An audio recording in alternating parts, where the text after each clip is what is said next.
Dunstan Thwaite looked at the railway crossing and decided that it was time for John Donne to die. It was a very suitable place for a murder. There were trees all around, and they hid the trains which came so fast along the railway line. The nearest house was Thwaite's own, and this was also hidden by the trees. People and traffic did not use the crossing very often, and the big gates were kept locked. There was a small gate used by passengers going to the station, but at night it was always quiet. Thwaite was a worried man. He had to use sleeping powders to help him sleep. But after tonight, things were going to be different. The time had come to stop the blackmail. The time had come for John Donne to die. It all began 5 years earlier. Thwaite worked in the offices of a large company, and his only money was the money that the company paid him. It was not much, but it was enough. Then he met the beautiful Miss Hilda Lorraine and asked her to marry him. She came from an important family who was supposed to be very rich, but in fact, they had less money than Thwaite had thought. He learned that he would have to pay for the wedding himself, and he did not have enough money for the expensive kind of wedding that Miss Lorraine wanted. So Thwaite stole £1,000 by changing the figures in the company's books. He planned to put the money back after he was married, but someone discovered that it was missing. Thwaite kept quiet. Another man was thought to be the thief, and he lost his job. Thwaite still said nothing. But John Donne worked in the same office. He worked closely with Thwaite and guessed Thwaite's crime. He searched through the company's books until he found what he was looking for. Then he went to Thwaite. "Sorry to have to ask you, Mr. Thwaite," he said. "I need £100 for my son. He's in a bit of trouble, you see." "But you don't have a son," said Thwaite. Donne just smiled. It wasn't a very nice smile. £100, he said again. And then Thwaite knew that he was being blackmailed. He paid Donne £100, and Donne said nothing more for a year. During that time, Thwaite got married. Then the day came when Donne asked him for more money. £250, he said to Thwaite. "I can't pay," began Thwaite. But he did. Either he paid or he went to prison. It went on for 5 years, and each time Donne wanted more money. Thwaite found it difficult to live on the money that he was left with. His wife liked expensive things. An expensive house, an expensive car, visits to expensive restaurants. She also discovered that some of the money her husband was paid each year seemed to disappear. He tried to lie about it, but he knew that she thought he was paying to keep another woman. Oh, how he hated John Donne. Something must happen. And then he remembered the railway crossing. It was not a new idea. Weeks before, he had thought about what could happen there. The idea came when the doctor gave him some powders to help him sleep. He thought about giving Donne enough of them to kill him. But then he got a better idea. Although he was afraid, Thwaite slowly realized that murder was the only answer to his problem. Then Dunn asked for more money. £500, Mr. Thwaite, Dunn told him.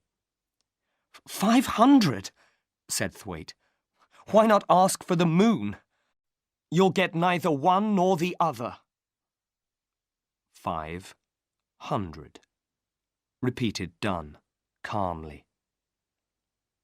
It was then that Thwaite decided to murder the other man. He pretended to think about the money for a moment. Then he said, "Come to my house tomorrow night, and we'll talk." He remembered his wife was going to be away in London all night. "And bring those papers from the office which you want me to look at." "All right," said Dunn. The following evening, Thwaite put £200 in his pocket. Then he put 1/2 of his sleeping powders into a whiskey bottle. There was only enough whiskey for 2 glasses, but there was an unopened bottle next to it.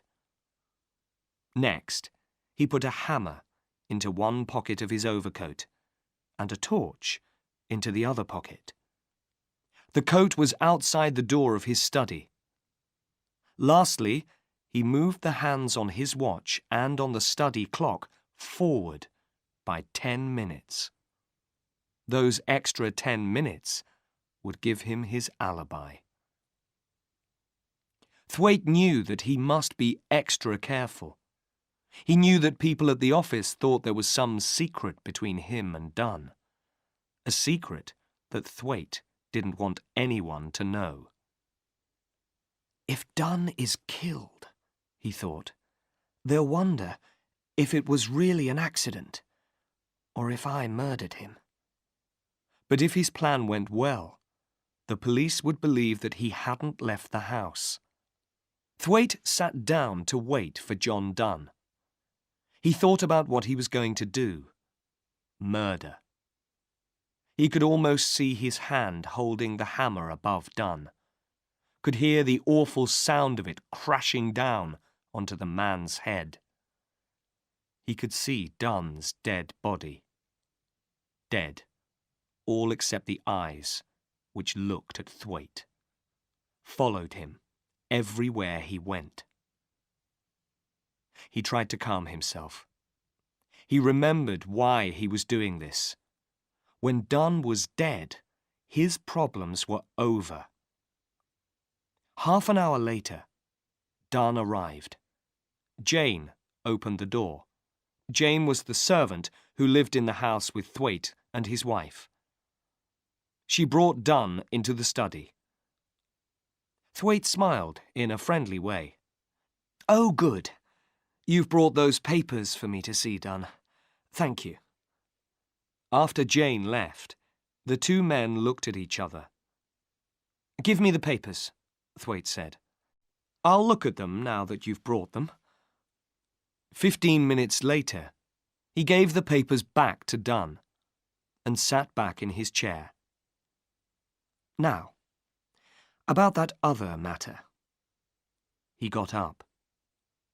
"But why not have a drink first?" "No, thank you," said Dunn. He looked afraid. "What are you afraid of?" said Thwaite. He gave Dunn the opened whiskey bottle and 2 glasses. "We can both drink the same whiskey, if you like. Here, you do it." After a moment, Dunn put whiskey into each glass. Then he waited until Thwaite drank, before he drank his own. Thwaite watched him.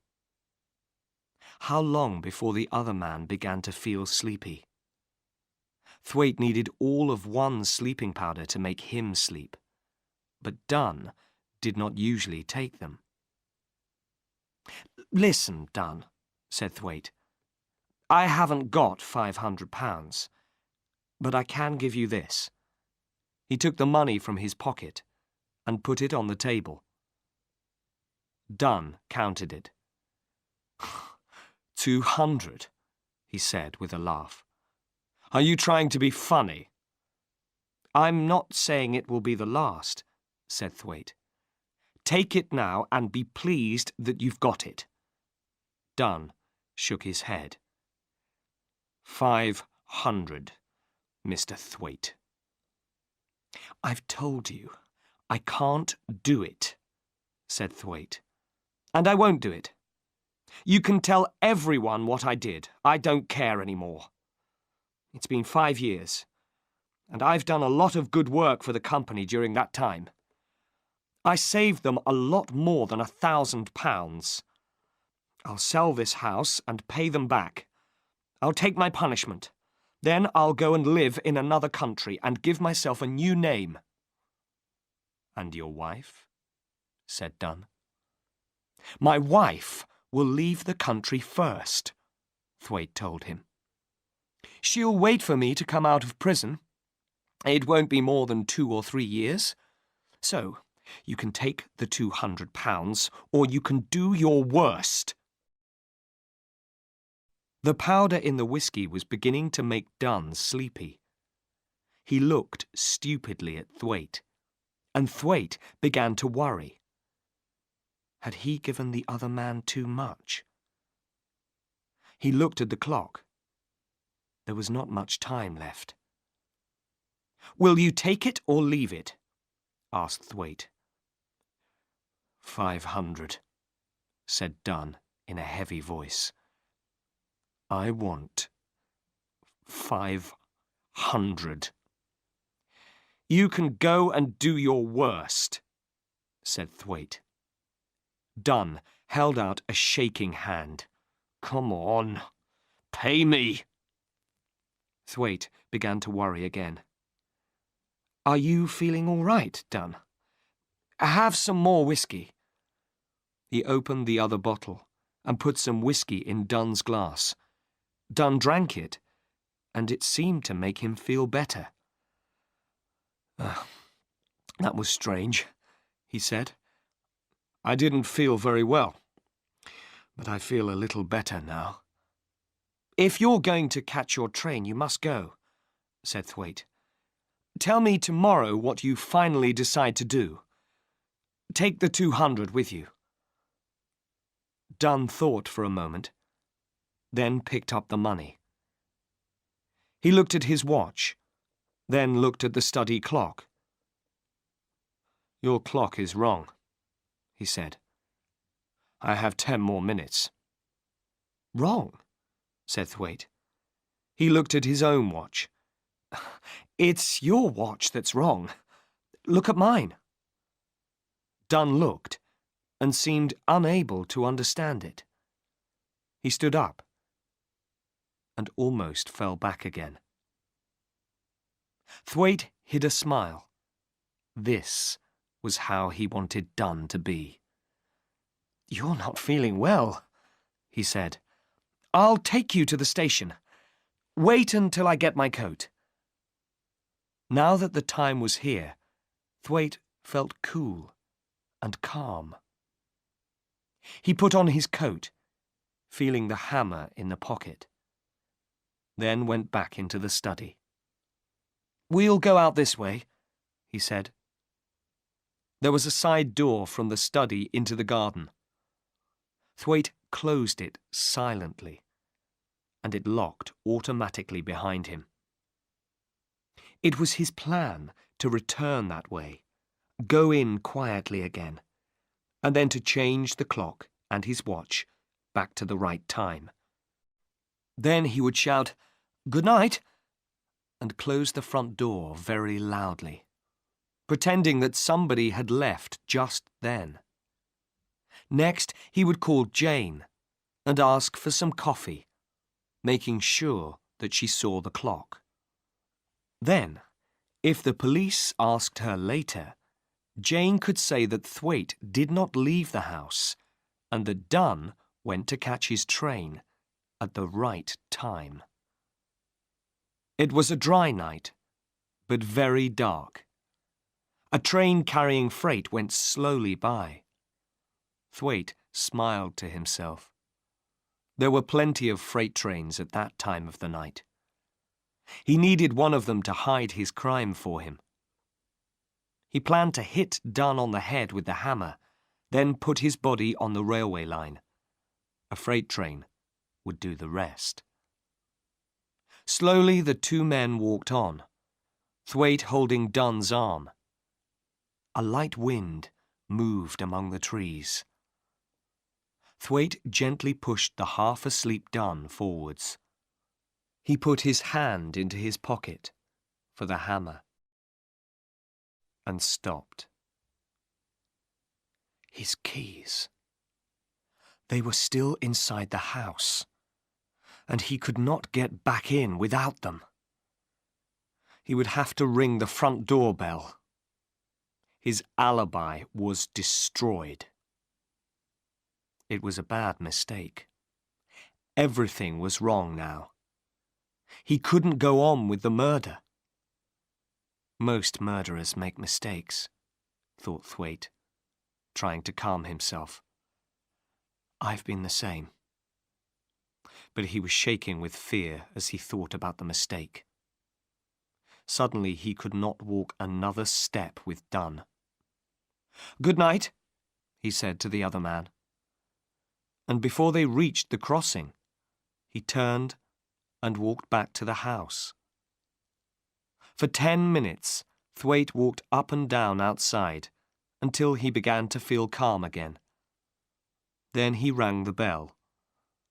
A few moments later, Jane opened the door. "Thank you, Jane," he said. "I went to see Mr. Dunn over the crossing, and I forgot my keys." He went to bed a happier man. He was not a murderer. When he was eating his breakfast the next morning, he decided what to do. "I'll tell them at the office that I stole the £1,000, he said to himself. "I'll take my punishment, and then I can have some peace again." It suddenly seemed so easy. Until Jane came in. "Have you heard the news, sir?" she said. "Mr. Dunn was killed by a train on the crossing last night. A man who was working on the railway line found him this morning." Thwaite slowly went white. Jane was looking at him strangely. What was she thinking? What story did he tell her the night before? He couldn't remember. "Dunn killed," he said. "How terrible, Jane. I'll go down." The body was in a small railway building near the line. There was a policeman outside. "A sad accident, Mr. Thwaite," the policeman said. "You knew the man, didn't you, sir?" "He worked in my office," replied Thwaite. "He was with me last night, discussing business. I suppose this happened on his way home. It's terrible." "It's very sad, sir," said the policeman. "But accidents will happen." "I know that," said Thwaite. "But I wish he hadn't drunk so much of my whiskey. I was going to walk with him to the station." The policeman looked closely at Thwaite. "And did you, sir?" "No," said Thwaite. "The cold night air seemed to make him feel better. I turned back before the crossing." The policeman said no more. But later that day, 2 more policemen came to the office. "Have they talked to Jane?" wondered Thwaite. Again he told them, "I left Dunn before we reached the railway crossing." They wrote down what he said to them, then went away. Next day, they came back. There were things that Thwaite could not explain to them. Why did the whiskey bottle contain what was left of a sleeping powder? Why was the study clock wrong by 10 minutes? At dinner time earlier on the same evening, Jane had noticed that it was right. and why was a hammer found in his overcoat pocket? Then, the police found papers in Dunn's house. The handwriting on them was Dunn's. It told the story of Thwaite and the £1,000, and it told how Thwaite was a thief. The police then discovered that money taken from Thwaite's bank account over the last 5 years always appeared a few days later in Dunn's bank book. Lastly, the time of death was known to be 10:30 p.m. because Dunn's blood was found on the train that went through the railway crossing at that time. It was also 7 minutes before Jane opened the front door to let Thwaite back in. At first, Thwaite had no answers to all their questions. Finally, on his last morning, he told them the true story. Then he went to his death bravely.